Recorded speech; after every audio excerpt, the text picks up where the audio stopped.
సంతరించుకున్నటువంటి అంశం. ఎందువల్ల అంటే ఒక ప్రధానమైనటువంటి పార్టీగా తెలంగాణ రాష్ట్ర ఆవిర్భావానికి కూడా ఒక మూల శక్తిగా ఉన్నటువంటి తెలంగాణ రాష్ట్ర సమితి ప్రస్తుతం బీఆర్ఎస్ పార్టీ రెండుసార్లు ప్రభుత్వాన్ని నడిపేటువంటి ఒక అవకాశం ప్రజలు ఇచ్చారు. మరి ఈ నేపథ్యంలో ఈ పార్టీ యొక్క దశ దిశ ఈ విధంగా మారటానికి ఉన్నటువంటి కారణాలేంటి?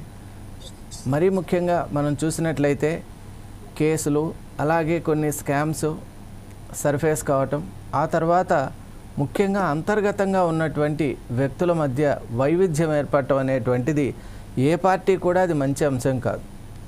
ఎందువల్ల అంటే ఒక పార్టీ అంటే అనేక వ్యక్తుల సముదాయం సమూహం కాబట్టి ముందు విశ్వాసం అనేటువంటిది ఏర్పడాలి.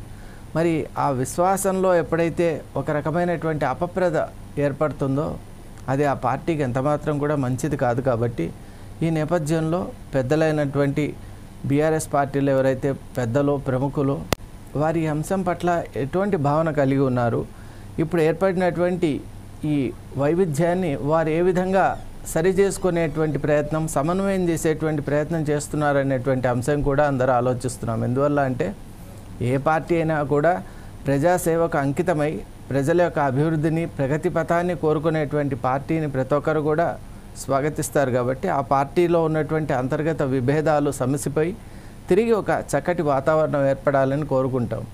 మరి ఈ నేపథ్యంలో ఈ పార్టీలో ఉన్నటువంటి అంతర్గత విభేదాలకు కారణం పార్టీలో కీలకమైనటువంటి పాత్రను పోషిస్తున్న వ్యక్తుల లేక బయటి శక్తుల అనేటువంటి ఒక వార్త కూడా ఉంది. అటువంటి ఒక మాట కూడా మనం వింటూ ఉన్నటువంటి నేపథ్యంలో ఈరోజు మన డిస్టింగ్విష్డ్ ప్యానల్లో వివిధ పార్టీలకు సంబంధించినటువంటి ముఖ్యులు అలాగే వక్తలు ఎక్స్పీరియన్స్